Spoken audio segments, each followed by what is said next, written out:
Good morning, good evening, everyone. This is Jason, and this is my case study. And my case study is going to focus on Kik, who is a student of mine. And really, I hope to this case study, talking to you and sharing things about him, that I can strengthen my relationship with him and guide him to academic and personal success. So I want to start with Kik's student profile. Kik is in my 11th grade English Language and Literature IBDP class at the HL, which means higher level. He's 16 years old. He's of Thai nationality. And based on what I do know about his history, he has gone to a number of international schools in Thailand. So some of the reports that I have talk about the fact that he's gone to the International School of Hat Yai and also QSI school in Phuket. I don't really know if he's ever gone to Thai schools, and I don't know how long he's gone to those other schools. He also spent 1 year in Singapore living with his mom. Now, that said, both of his parents are still together, so I don't know exactly why, if she was there for work and dad had to stay at home. Both of his parents are engineers, and he is an only child, and he has been diagnosed as on the autism spectrum disorder spectrum, and is academically high functioning. He got his diagnosis when he was about 10 years old, and at that time they called what he had Asperger's. That's really mostly what I know about Kik. This is his first year at our school, so he's only been here at ISE for he's only been here for the couple of months that school has started, the 2 months, and I've gotten to know him just in my class, though I have spoken with the counselor and the principals and others about him. Kik's basic school and academic history. He has attended, as I said, the school in Hat Yai. All I know is of the report that I got from 4th grade, and this is also when he was diagnosed with ASD. He also, last year at least, but maybe longer, attended QSI International School in Phuket. He was diagnosed with ASD, and then this report is called Asperger's, and the report talks about how he has no issues with his intellect or IQ, but he does have many of the indicators. He took 2 tests. One's called the Connor, or 2 tests were performed for him. One was a parent rating scale, and the other was the Gillian-Asperger's disorder scale. The parent rating scale is more about kind of conduct that he has, and it showed a clinically significant degree of inattention, hyperactivity, and impulsivity. His scores on the Gillian-Asperger's disorder scale was a quotient greater than 80, which indicates he scored a significant elevation in all 4 subscales: social interaction, restrictive patterns of behavior, cognitive patterns, and pragmatic skills. In addition to that, I have some school history things that talk about that a doctor wrote for the family before he enrolled in QSI, that stated he had been diagnosed with ADD and that potentially some medication would be beneficial. This report also mentioned that he was not completing his assignments, staying on task, and had poor penmanship.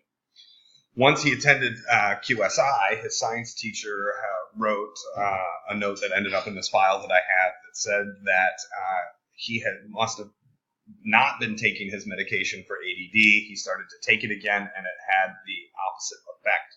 So instead of being attentive, he was sleepy and kind of just slow. And he noticed that both his ability to focus was lowering, and also that his grades had started to drop.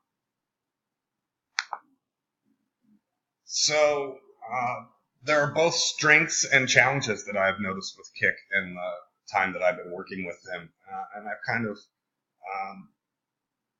tried to separate them necessarily. Maybe they're ASD related, and maybe they're just general things. So that spectrum disorder has obviously provides him with some strengths. He has an excellent memory. He has intense interests in certain subjects. I haven't seen this particularly yet. The report talks about that when he was 10, he had an intense or obsessive ideas with sharks and dinosaurs. Still, though, he is generally curious about a great many things, asking me lots of questions. And he has a great interest in doing his best. And in this regard, he means getting the highest possible score on any particular assessment. And so he is often focused on the criteria and asking lots of questions and trying to work his way through what does it mean, what does he have to do to change to try and get these scores. Other strengths that are just general to him is that he's wonderfully friendly, he's kind, he's polite, he's quiet, he's fluent in English, and I have found that he is aware of who he is. So he knows, in a sense, that he doesn't act like the rest of the kids, and I find this that potentially can be a strength. In terms of challenges, well, okay, maybe some of the same things that were strengths, if you look at them in a different way, they could present a challenge. So he is obsessive, impulsive, inattentive. He has issues with time management. He has a number of coping behaviors. He does things like tap, count. He'll take a text and read over it and slide his fingers back and forth and then tap at the end of it. He also has this idea of sometimes needing to physically move around. He'll just randomly get up out of his seat and move to another area of the room, or even at times leave the room, won't come back for 5 or 10 minutes. He generally has limited eye contact and has really very limited social interaction. He eats lunch by himself. I don't see him speaking to any students in any way outside of what he needs to do for school. And obviously the reports talk about he potentially has attention deficit disorder. In general, maybe one of the challenges that he is, I've been told that he's made comments like this. He hasn't said this to me, but the counselor, when he's been meeting with her, has said things like, "I just want to be normal." So that the self-awareness is good, but at the same time, I think he feels this is a challenge that he's not fitting in, and it presents a challenge potentially to us as what we do for a plan of action or how we proceed. Finally, I want to talk about, well, what are these plans of interaction? And to be honest, there's not a lot here, so this is why I need your help. It was just when we were assigned this case study that the school even got some of this information that I have been able to share with you in here. So his parents have a history of understanding that Kik has his own needs and working with it. Here at school, he is meeting with the learning support teachers, but this is still really in the introductory phase. And part of it is because the Kik wants to be normal. He does not want things to be treated or show things to his peers that looks like he's getting any type of different treatment. So the school just received this information that I'm making this case study on you for, and in that regard, there really haven't been any specific interventions made by the learning specialist. I've had a couple conversations to talk about what I've been doing just to double check that these would be okay things. And basically, I have worked to establish a relationship with him and sort out how to best communicate with him, give him feedback, and support him. When the first week of school, he had an assignment to write a little poem about himself, and he said, "I'm sorry, I can't do this. I don't know how."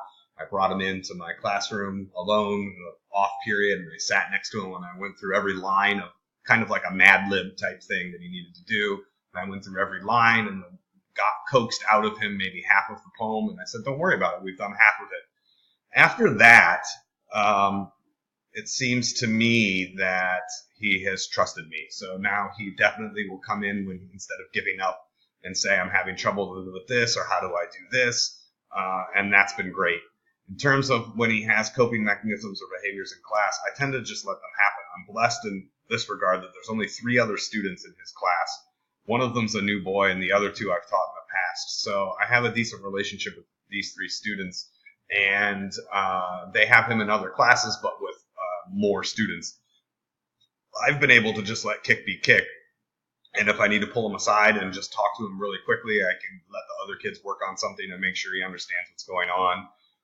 So I've been able to deal with it, but I'm looking for more kind of some things that might be less individualized for him specifically all the time in class.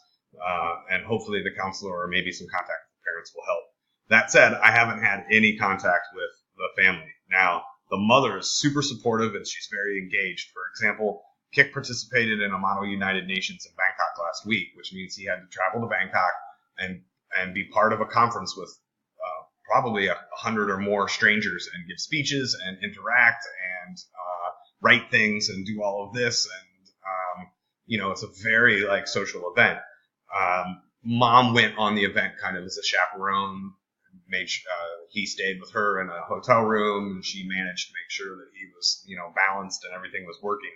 And I've heard from her, I've never met her again, that she knows, kind of how to talk to Kik, make him aware at particular times that maybe his social cues are off or things like that. So I think I'm looking forward to that in the future.